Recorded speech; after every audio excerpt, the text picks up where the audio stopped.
Hello there, Vault Explorers. Today I'm going to be going over my helmet GoPro setup.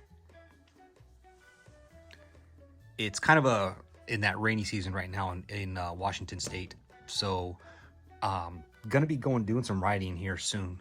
And what I wanted to show you is how I set up my GoPro Hero 3 Plus for riding in the rain. Stand by. So in the past, I've had a lot of problems with audio issues in the helmet. As far as speeds above 35, it would start to get really crackly and choppy. And I've been kind of doing voiceovers on the higher speeds, and then would cut to just regular talking when, if it's speeds below 35, and I can, make a good recording. So if you're asking yourselves, hey, dum-dum, why not just, upgrade to a newer Hero because they're not that expensive? Well, I've kind of already invested into, I have 2 Hero 3 Pluses and 1 Hero 3. And aside from that little audio bug, which I've had it wired right before, it's just not working. Recently, I think I found the problem. I was missing an adapter plug. So I'm going to give it a try after I put this thing back together. This is the reason why I don't upgrade. I've spent not a whole lot of money on these parts, but enough to where it doesn't warrant, upgrading the cameras. There's nothing wrong with these cameras, but between buying, I bought 1 new, 1 used, or actually 1 new and 2 used. They work fine. And the majority of the money that I've spent have been on accessories like the camera cases, the LCD screens, battery packs, and different mounting systems. I got just so many of them. It's really hard to justify upgrading unless I found an incredible deal. So this is the standard waterproof case for the GoPro Hero 3 Plus, 3 Plus, and I think the 4 will fit in here also. This is the backing for it, which is I would say I don't know that it's waterproof because it has a touchscreen backing here, but it's at least water resistance for what I'm going to be doing. I would trust it with that. So one of the problems that I have with this case is plugs for the way that I set up my cameras. I stopped using the individual small batteries because they would last for about 10 to 15 minutes and then poop out on me, and then I'm trying to swap out batteries in the middle of a ride, and that's a no-go. So what I did was on Amazon, I bought a battery plug basically so that I could plug in a false battery pack here, like here, and then plug into a battery pack. Derp.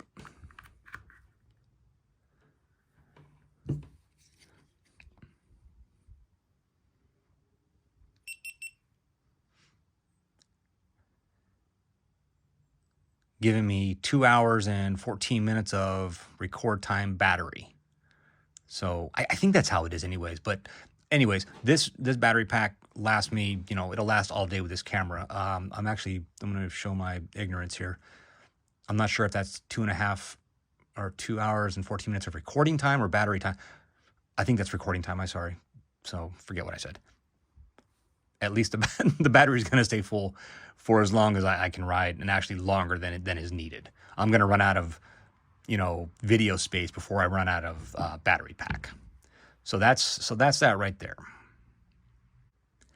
Now, fitting this to a waterproof case was kind of a challenge. Initially, what I had done was just feed it through here, and actually I have another one that's got the side already cut out of it, and on the back was the skeleton housing. I'll see if I can't throw a shot of that in there of the actual setup. So having to bend this wire out of the way and fitting the wires through proved to be just a slight annoyance more than a challenge. Now, I didn't take video footage of it, but I used a Harbor Freight Dremel and just shaved out the bottom here. Now, yes, I did Dremel out more than is needed, but after that's the view of it right there. You only need to fit the wire through, maybe, you know, about that much to Dremel out. But for my purposes, the wire comes out and it has to shift this way inside the casing so that it'll lay flat and that it'll fit in the waterproof case. And I will demonstrate right now. So once your battery or once your camera's in,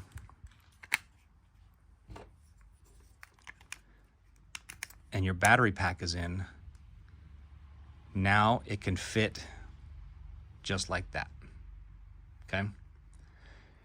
Now, when you go to put the backing case on, whether it's the flat case, the flat back, whatever, or the LCD screen, it was gonna get pinched right there. So I had to Dremel it a little bit deeper because it will hit this bar that catches the back panel. So with a little bit of extra dremeling deeper, I was able to lay it flat like so, and that will make it lay flat. And now I'm gonna put it together. Let's see if I can't put it together with the LCD screen on. This is kind of hard to do because I'm looking over the camera as I'm doing it. And I'm not very coordinated. Is that in? Okay. So that's in just like that. And with that backing on,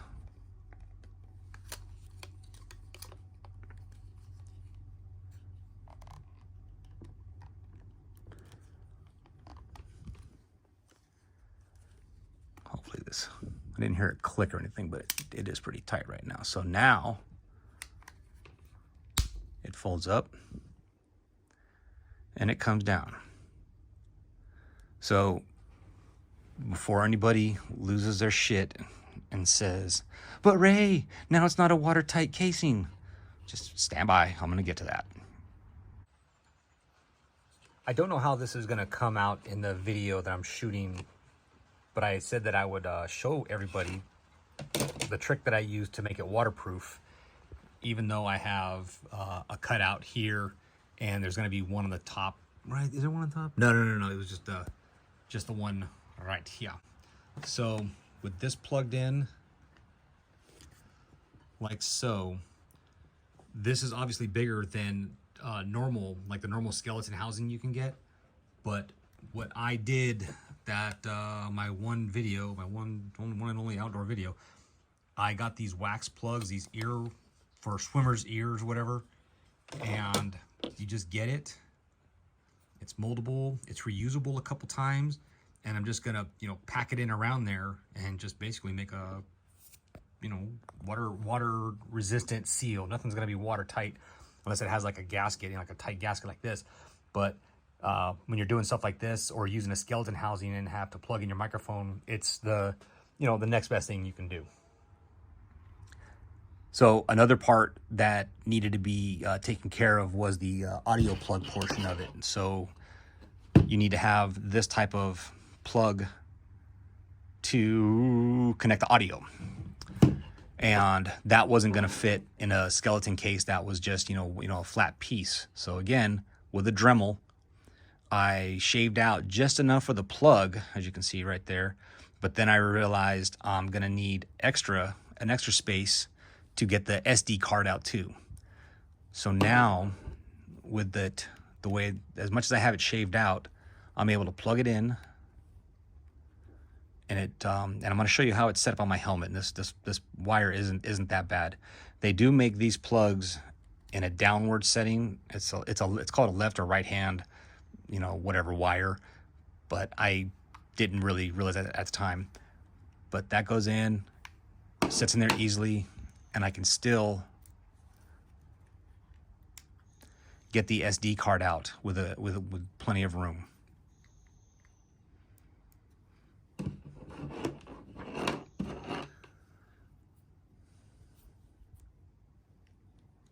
just like that. Okay. So far, so good.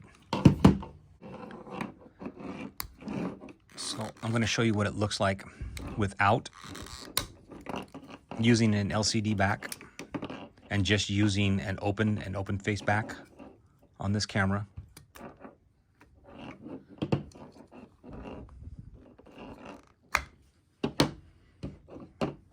You need to take out the camera, unplug everything, take out the camera.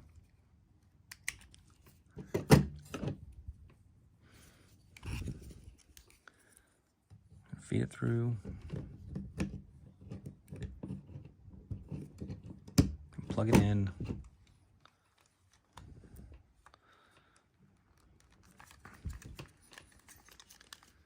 And then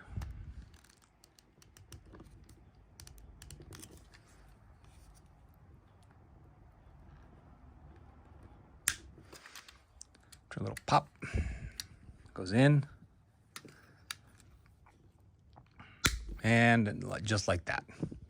Actually, I think this is for a screen too, I think, because it's just so big. But regardless, the other skeletonized, backing to this still kinks the wire like that, and I'm not a fan of that. So that's why I wanted to go with the LCD screen that would make me feed it to the bottom. And plus, I could edit and change settings as I wanted to. So that's that.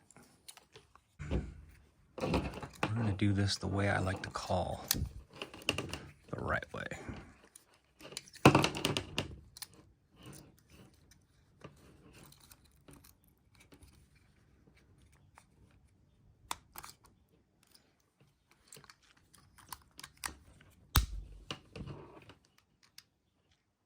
Okay, so now we're back to normal.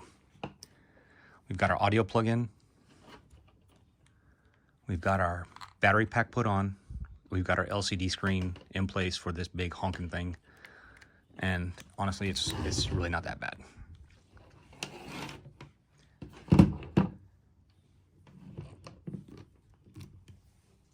The microphone wire that I have tucked in here, it's hard to see, but I have it tucked in right here. I tied a zip tie to it, and with the length of the zip tie, I ran it to the back to use as kind of like a bracket.